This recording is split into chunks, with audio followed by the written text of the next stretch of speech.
Do you think we will see a boost to economic growth given these policies coming out of the federal government now, with corporate tax rate expected to go to 15%?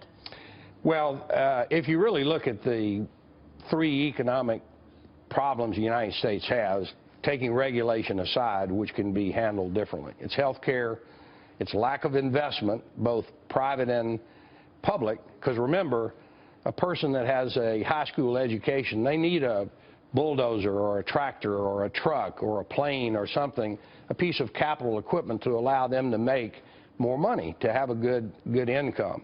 So our real problem is our tax code is punitive towards capital investment.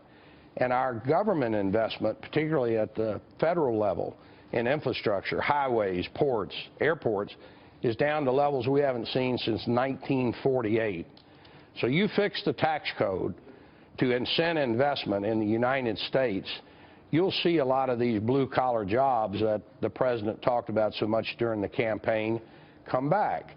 And it is integrally tied into trade, because most of the countries we trade with have a value-added tax, right, which is deductible at the border, where our income tax is not. Now, one of the things that is not noted very often by the politicians, most of our trading partners also have a corporate income tax.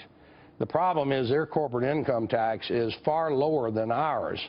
So the most important thing that could happen is for the United States to lower the corporate income tax to incent investment and go to a territorial system rather than a global taxation system, which incents all this money overseas to come back to the United States. And I think that's what he's working on. So at the end of the day, do you think he's going to be able to achieve that 3.5% to 4% growth? You know, the House has a proposal in the Ways and Means Committee. It's called the Better Way Plan. There are a lot of good things in that about corporate tax rates. It has a border adjustability feature to it, yes, which at the end of the day is a tax or a tariff on imports and a subsidy for exports.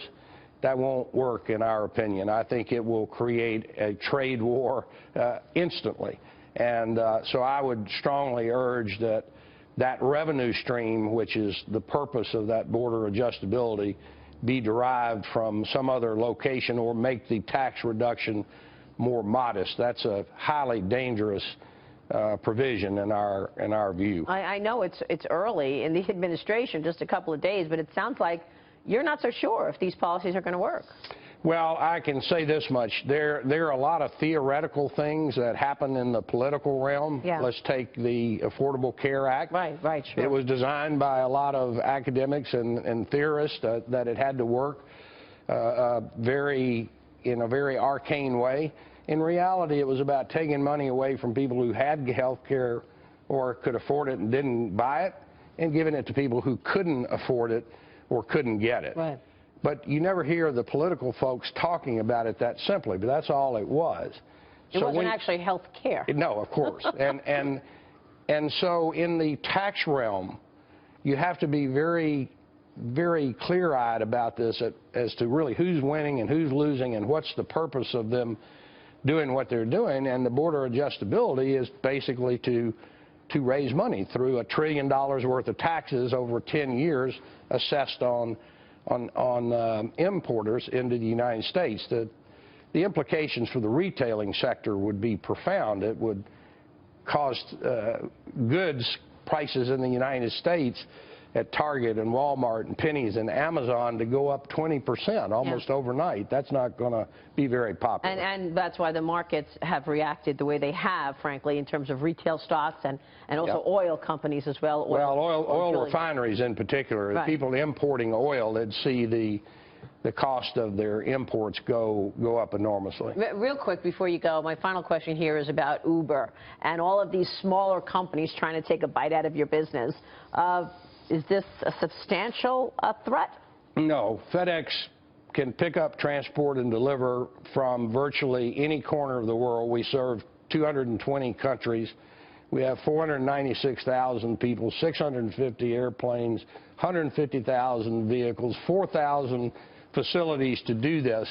So Uber's a great service, and there are a lot of things that Uber can do very well picking things up in Queens and taking them to Manhattan or what have you, but I don't think the on-demand transportation business is a mortal threat to us or UPS. Yeah, well, this is FedEx, baby. I mean, come on. And the similar question on Amazon, right? I mean, Amazon is, I know, a big customer for you. They are. At the same time, they're trying to get their own trucks. They want their own, you know, big warehouses to store things close to the customer. Well, I think one of the things you just said, it's not warehouses they want close to the customers, they want fulfillment centers. That's right. And a fulfillment center is to a warehouse what an aircraft carrier is to a battleship. They're both naval ships, but they're quite different. So Amazon has retailing centers, fulfillment centers, just like the other retailers, Penny's, Walmart, Target, have stores. The only difference is Amazon has these goods delivered locally as opposed to you in the main going to the store to pick it up. So it's customer as well as competitor? Is what? Customer as well as competitor?